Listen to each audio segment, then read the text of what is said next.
mountain, jagged and lonesome. It dwarfed other peaks of the mountain chain, cutting the night sky with its sharp edges. A radiant moon bathed its slopes in the ghostly pale light. On one of the slopes, the remnants of an old road stubbornly clung to the rocks. Here and there, paved stones could be seen through the snow. They were worn and showed signs of weathering. A sheer cliff face formed an impregnable wall to the right side of the road. On the left, a silent black sea of nothingness indicated an endless fall. Strong winds crashed into the mountain over and over again, screaming in powerless rage. Suddenly, the moon fell over the horizon. The sun rose from the west, streaked across the sky, and disappeared in the east. Snowflakes jumped from the ground and returned to the embrace of the clouds. Sonny realized that he was seeing the flow of time in reverse. In an instant, hundreds of years flew by. The snow retreated, bearing the old road. Cold shivers ran down Sonny's back as he noticed human bones littering the ground. A moment later, the bones were gone, and in their place, a slave caravan appeared, moving backward down the mountain. The clamoring of chains echoed hauntingly through the peak. Time slowed, stopped, and then resumed its usual pace.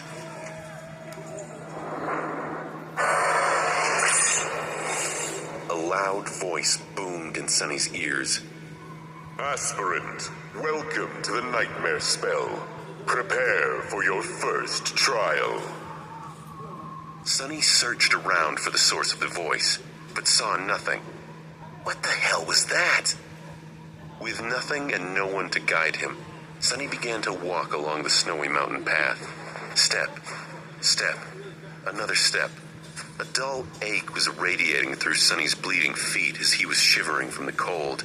His threadbare tunic was nearly useless against the biting wind. There was a sudden jolt of pain from his wrists. Sonny looked down to see that he was now wearing iron shackles. The frozen metal rubbed on his raw and broken skin, sending sharp pangs of pain with his every step. No, I can't be part of the caravan. This isn't what the dream realm is supposed to be like. Sonny looked up and down, noticing a long chain winding up the road, with dozens and dozens of hollow-eyed people, slaves, just like him, shackled to it at small intervals. A man with broad shoulders and a bloodied back walked with a measured gait ahead of him. Behind him, a shifty-looking guy with quick, desperate eyes quietly cursed under his breath in a language that Sonny did not know, but somehow understood. From time to time, armed horsemen in ancient-style armor would pass by, giving the slaves menacing looks. Sonny expected the first nightmare to be bad, but this wasn't like anything he anticipated. He was more bewildered than panicked. Usually, freshly chosen aspirants would find themselves in a scenario that presented them with a fair amount of agency.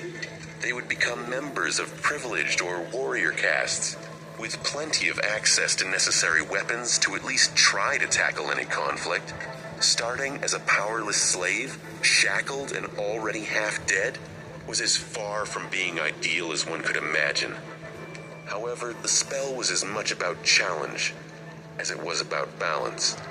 As the old policeman said, it created trials, not executions. So Sonny was pretty sure that to counter this abysmal start, it would reward him with something good, a powerful aspect at least. Let's see, how do I do this?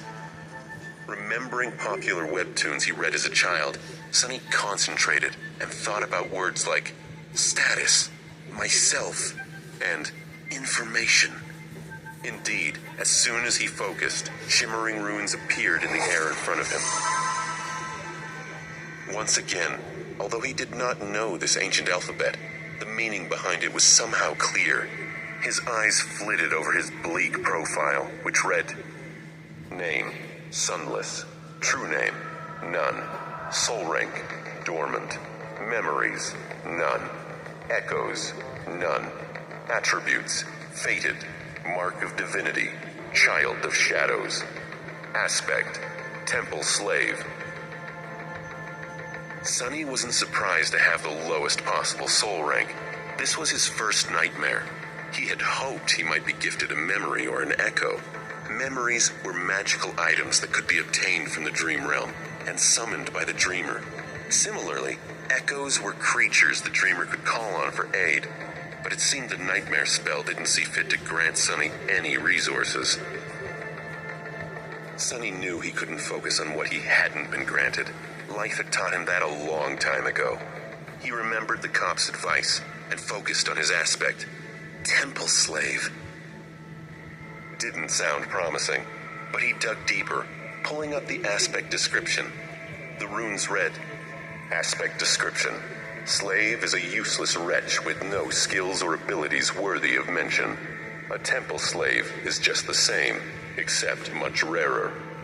At this point, Sonny finally lost his composure. No useless aspects, my ass! This has to be a fucking joke! I was supposed to get a fair shot! Sonny stared at the runes, trying to convince himself that he may be seeing things. Surely he couldn't be that unlucky. Right? Preoccupied by his thoughts, he lost the rhythm of his steps and stumbled, pulling the chain down with his weight. Immediately, the shifty guy behind him screamed, Yeah, I'm shifty, see? Horse bastard, watch where you're going! Sonny hurriedly dismissed the runes, which were only visible to him, and tried to recover his balance. A moment later, he was once again walking steadily. However, not before inadvertently pulling on the chain one more time. The man behind him snarled, You little shit, I'm gonna kill you. The broad-shouldered man in front of Sonny chuckled, without turning his head. Why bother? The weakling will be dead by sunrise anyway. The mountain will kill him. It'll kill you and me too, just a bit later. I don't know what the Imperials are thinking, forcing us into this cold. The shifty guy gasped. Speak for yourself, fool. I'm planning to survive. Sonny silently shook his head and concentrated on not falling again. What a charming pair. Suddenly, a third voice joined the conversation from somewhere further back.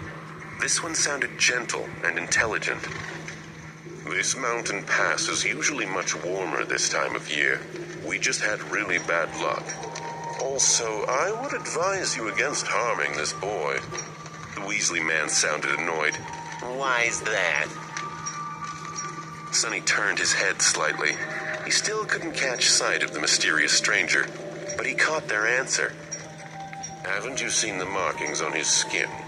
He is not like us, who fell into slavery due to debts, crimes, or misfortune.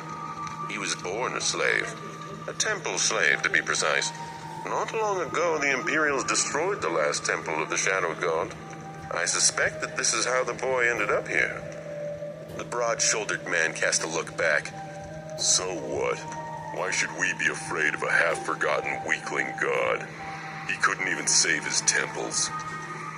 Despite the other men's attitudes, the third person remained calm. The Empire is protected by the mighty war god. Of course, they're not afraid to burn down a few temples. But we, here, are not protected by anything or anyone. Do you want to risk angering a god? The broad-shouldered man grunted, not willing to answer. Their conversation was stopped by a young soldier riding a beautiful white horse. Clad in a simple leather cuirass, armed with a spear and a short sword, he looked dignified and noble. To Sonny's irritation, the asshole was really pretty, too. If this was a historical drama, the soldier would be a male lead. There was no particular menace in his voice, even something resembling concern. What is going on here? When everyone hesitated, the gentle-voiced slave answered, It is nothing, sir. We are all just tired and cold, especially our young friend over there. This journey is truly too hard for someone that young. The soldier looked at Sonny with pity, and the teen felt resentment bubble up in him. Who was this soldier to look at him like that? He couldn't be that much older. The soldier sighed and took a flask from his belt before extending it to Sonny. Bear with it a little more, child. We will stop for the night soon. For now, here, Drink some water. Being called a child struck close to home for Sonny. He was 18, but due to his thin body and small stature, both caused by malnourishment, Sonny was often mistaken for someone younger. Usually he didn't hesitate to use it to his advantage, but for now, for some reason, being called a child irked him. Still, he was thirsty. He was about to take the flask when a whip cracked in the air, and suddenly Sonny was in a world of pain. He stumbled, once again pulling on the chain and causing the shifty slave behind him to curse. Another soldier, this one older and angrier, stopped his horse a few steps back. The whip that sliced the back of Sonny's tunic open and drew blood belonged to him. Without even glancing at the slaves, the older soldier pierced his younger colleague with a disdainful glare. What do you think you're doing? The young soldier's face darkened. I was just giving this boy some water. The older soldier glowered. You'll receive water with the rest of them once we camp. The pretty one attempted to argue, but his fellow soldier wasn't willing to listen. Shut your mouth. These slaves are not your friends. Understood? They're not even people. Treat them like people and they'll begin imagining things. The young soldier looked at Sonny, then lowered his head and put the flask back on his belt. His companion nodded. Don't let me catch you making friends with the slaves again, newbie. Or next time it will be your back tasting my whip. As if to illustrate his intention, the older soldier cracked his whip in the air and rode past them, radiating threat and anger. Sonny watched him go with well-concealed malice. I don't know how, but I will watch you die first. Then he turned his head and glanced in the direction of the younger soldier, who was falling behind with his head still lowered. And you second. The entire interaction awakened something in Sonny. He'd been so distraught by the hand he was dealt. He felt defeated, ready to give up. But this anger stoked his drive to survive. He wouldn't be treated this way, counted out. He was going to survive and become awakened. He was going to turn his curse into a blessing and for once in his goddamn life, have power. Sonny smirked as the pieces of a plan began to form in his mind.